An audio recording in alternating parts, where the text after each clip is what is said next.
hari-hari ini di tengah kehidupan yang semakin individualis, di tengah kehidupan yang semakin mementingkan ego diri sendiri dan kejayaan pribadi, Khalid mengajarkan kepada kita bahwa tiada lain kenikmatan itu adalah kenikmatan kebersamaan. Nikmat itu bukan nikmat ketika kita menang meraih sesuatu dan berhasil mengalahkan sesuatu, tapi nikmat itu adalah manakala kita diberi kenikmatan untuk tetap berjuang di jalan Allah Subhanahu wa taala.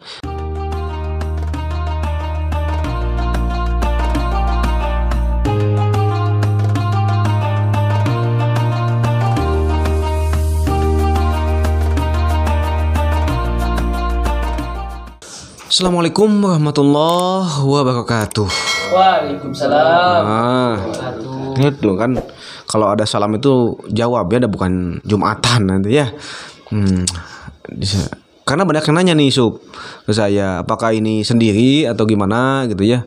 Ternyata nih banyak teman-teman yang ikut dalam acara stripping selama 30 hari. Ya, saya ucapkan terima kasih kepada teman-teman yang berjuang selama 30 hari untuk tetap konsisten. Ya, terima kasih juga bagi para sahabat yang senantiasa nonton kisah ini, dan apresiasi saya sebanyak besar-besarnya bagi para sahabat yang like dan juga kolom komentar.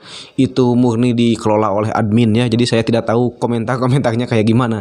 Itu admin yang ngelola gitu ya. Hari ini kita bahas di hari ke-17, hari peperangan Nabi Muhammad SAW di Ramadan pertama. Sebagian ahli sejarah mengatakan bahwa di 17 Ramadan ini Yaumal Taqal Jam'an, bertemunya dua pasukan berhadap-hadapan di perang Badar. 17 Ramadan ini adalah peristiwa perang Badar menurut sebagian para ulama. Kita akan bahas tentang sosok manusia yang pandai dan ahli di strategi perang. Kira-kira siapa? Khalid bin Walid. Sekalipun beliau di perang Badar tidak ikut peperangan, tapi beliau yang digelari oleh Rasulullah SAW pedang Allah yang terhunus. Apa yang terhunus itu? Bukan ini, tertunceleb. Tertunceleb. Apa tunceleb itu? Tertusuk. Ya, tusuk mah itu udah cilok. Nancebah pokoknya malah gitu ya. Dialah Khalid bin Walid. Beliau masuk Islam ketika peristiwa Fathul Mekah. Ya, hadirin rahimakumullah. Salah satu keistimewaan beliau adalah beliau memiliki kecerdikan luar biasa dalam memahami dan menguasai strategi perang. Ini mengajarkan kepada kita bahwa Rasulullah SAW itu tidak pernah mendidik generalis. Saya sering ngomong bahwa Rasulullah SAW itu tidak mendidik orang yang serba bisa, serba tahu. Tapi Rasulullah SAW mendidik para sahabat itu satu ilmu dan dia menguasai ilmu tersebut. Hari ini kita bias dalam pendidikan. Orang memiliki potensi seperti ikan, hidup di laut, hidup di air, tapi dia belajar ilmu burung. Sehebat apapun dia belajar, dia tidak akan menyamai burung. Maka hadirin rahimakumullah, lewat Khalid ini kita belajar bahwa sebaik-baiknya manusia itu adalah dia yang paling menguasai di satu bidang tertentu. Sehingga para sahabat mengisyaratkan bahwa Khalid ini ahli strategi perang.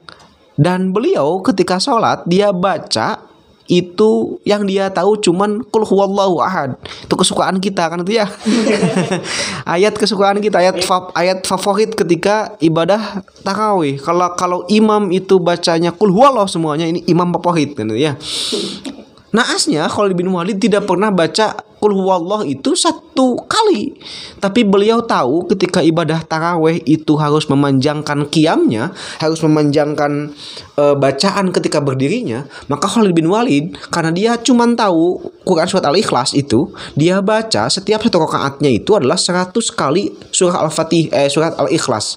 Luar biasa. Canggih. Insya Allah kalau imamnya seperti Khalid kayak gini, sekalipun baca Al-Ikhlas, insya Allah moal ayah di panawan nungadai ka makmum ke beliau kan itu ya. Nah, hadirin rahimakumullah, poinnya bukan di sana, tapi poinnya adalah tentang spesialisasi ilmu pengetahuan lewat strategi perang yang diajarkan oleh Khalid bin Walid.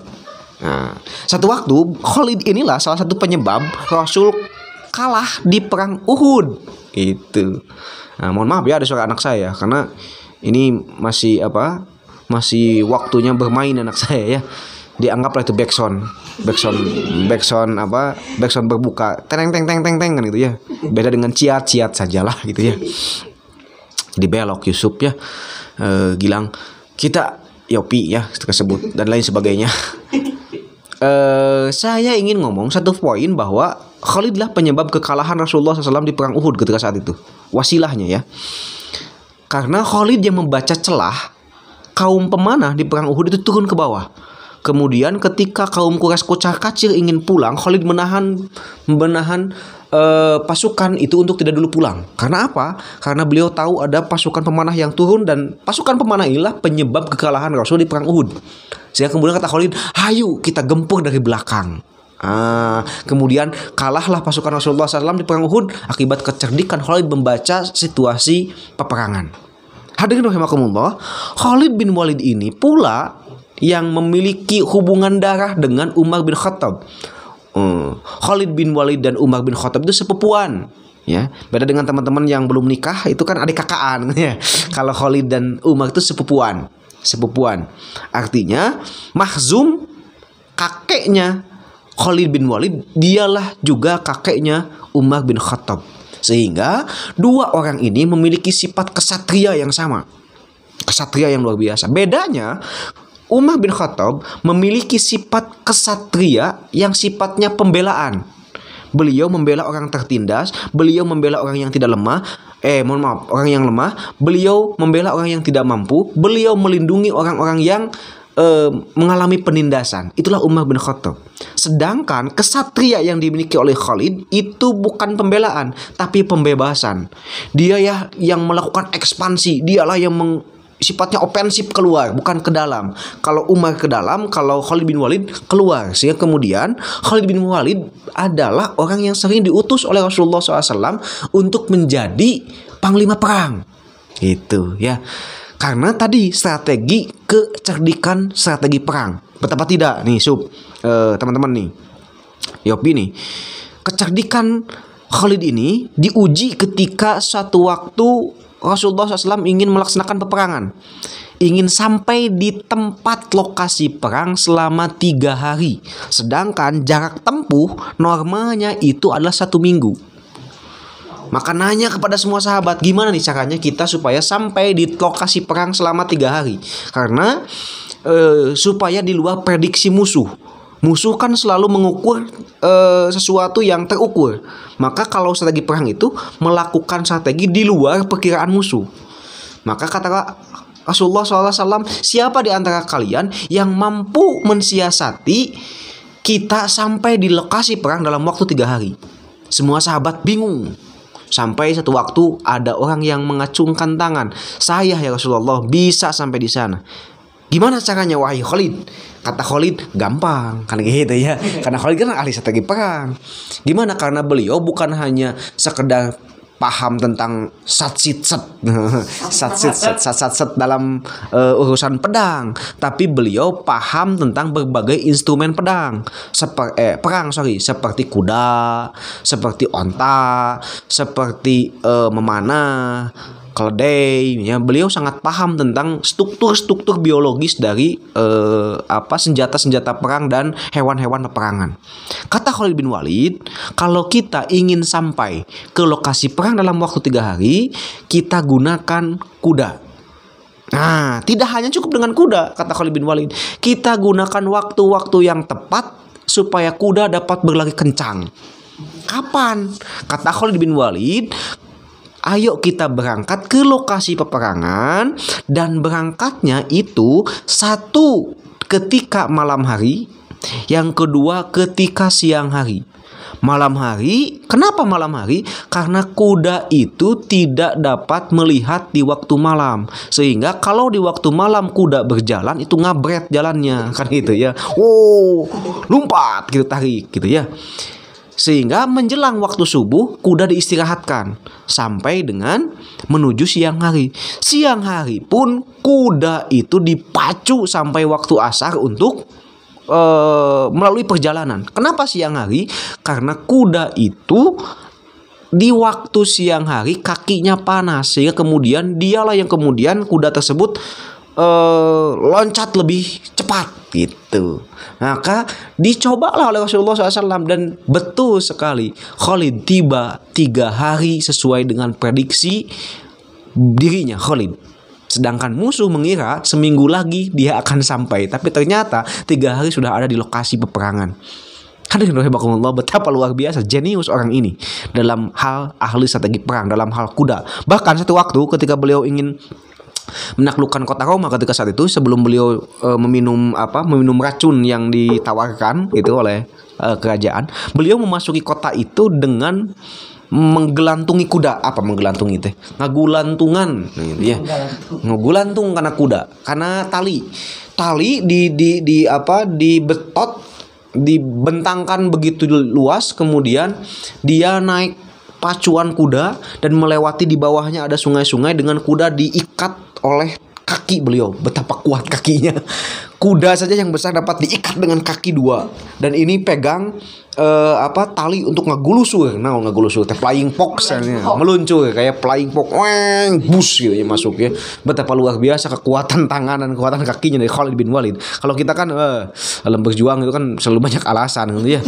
Beda dengan Khalid bin Walid. Sampai ke lokasi tersebut. Nah, puncak ceritanya, ini mohon maaf agak lama ya, karena kita ngomong spesial peperangan ya. Puncak ceritanya ketika perang Yarmuk, Khalid bin Walid diutus oleh Rasulullah SAW untuk mengepung Bizantium ketika saat itu. Maka Khalid bin Walid membawa pasukan yang ala kadarnya. Tapi pasukan yang ala kadarnya ini bisa terlihat seperti pasukan yang sangat banyak sekali. Contoh, taruhlah ini Bizantium ya. Ini Bizantium, dan ini pasukan Khalid bin Walid. Ini logonya SMK ya. Nah, ini pasukan Khalid bin Walid. Ini Bizantium. Di Bizantium ini banyak sekali prajurit-prajurit yang siap menghalau serangan dari Khalid bin Walid. Tapi tak ayal, Khalid bin Walid karena beliau tahu pasukannya sedikit, Khalid bin Walid mengajarkan strategi perang yang luar biasa. Wahai para sahabat, engkau berangkat ke medan peperangan tidak semuanya sekaligus, tapi diatur 1000 pasukan per 1000 pasukan. 1000 pasukan berangkat. Selang 1 hari berangkat lagi. Selang sehari berangkat lagi. Dan berangkatnya di waktu subuh dengan menyalakan api obor atau api unggun ya. Bukan api unggun, obor ya. Kalau api unggun kan diam. Nah, di waktu subuh semua pasukan 1000 berangkat dengan membawa obor saat itu. Datang ke tempat tersebut, kemudian tambah 1000 lagi. Si pasukannya sudah nyampe itu pindah lokasi, pindah ke sebelah sini di waktu subuh. Nah, pasukan tambahan pindah ke sini. Besoknya di hari ketiga, pasukan yang baru datang di kemarin pindah ke sini, dan ini pindah ke sini di waktu subuh. Terus dengan cara mengelilingi sampai ke pasukan ke 46.000 ketika saat itu. Sehingga apa yang dirasakan oleh kaum musuh di Bizantium, beliau merasa bahwa pasukan yang datang itu setiap hari bertambah jumlahnya, lebih banyak. Padahal cuman diputar saja oleh Khalid bin Walid kayak gitu. Cuma nambah 1000 dan kemudian dipindah-pindah supaya kelihatan banyak. Nah, ini mengalahkan mental kaum Bizantium. Maka kata Khalid bin Walid, jangan sekali-kali engkau menyerang di siang hari. Karena ketika engkau menyerang di siang hari, ketahuan sedikitnya pasukan. Maka menyeranglah kita di waktu fajar sehabis Anda sholat subuh. Dengan cara seperti gimana peperangannya? Dengan cara saling bergandengan. Kalau kita kan bergandengan itu di hal-hal negatif. Kalau Khalid bergandengan itu ketika peperangan. Orang gandeng tangan saya kayak gini, dan dia bawa pedang. Pedang itu dibawa sambil muter. Kabayang sok. Lieur nasi kekumaha. Anu ya, muter terus, sehingga kemudian apa yang dirasakan oleh kaum musuh, betapa banyak pasukan itu. Pasukan itu membabi buta, dengan siapapun yang mendekati pasukan tersebut pasti terpenggal dan mati karena posisinya muter terus kayak gitu. Sampai suatu ketika beliau menang di peperangan tersebut, di perang Yarmuk tersebut. Singkat cerita, sang pedang Allah yang terhunus ini kemudian mengalami berbagai macam kemenangan demi kemenangan dalam peperangan. pembebasan demi pembebasan. Maka Umar bin Khattab yang tidak lain adalah sepupunya mengirim surat kepada Khalid bin Walid, wahai sepupuku, sejak saat ini engkau diberhentikan tanpa alasan. Maka Khalid bin Walid bertanya-tanya, kemudian beliau menyampaikan keberatannya tersebut kepada Umar bin Khattab, menanyakan. Kemudian Umar bin Khattab menyampaikan bahwa engkau sudah meraih keberhasilan demi keberhasilan, sehingga semua orang memuji-mujimu, semua orang mengungkap keberhasilan itu. Aku takut suatu saat keberadaanmu itu melebihi keberadaan Rasulullah SAW. Aku takut suatu saat orang mengkultuskan engkau, wahai Khalid.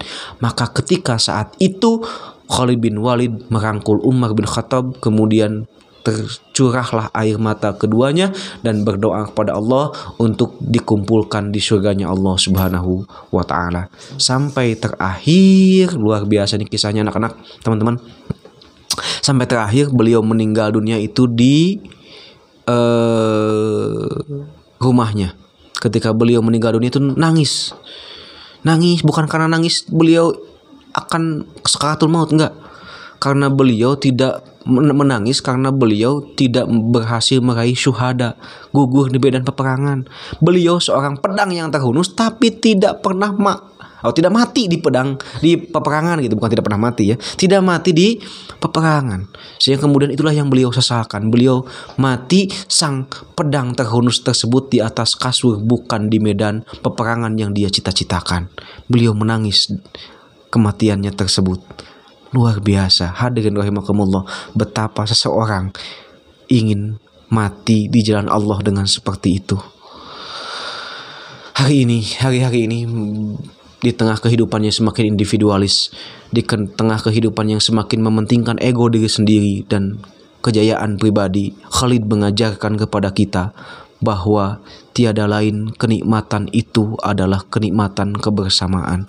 Nikmat itu bukan nikmat ketika kita menang meraih sesuatu dan berhasil mengalahkan sesuatu, tapi nikmat itu adalah manakala kita diberi kenikmatan untuk tetap berjuang di jalan Allah Subhanahu wa Ta'ala. Demikian, Assalamualaikum warahmatullahi wabarakatuh.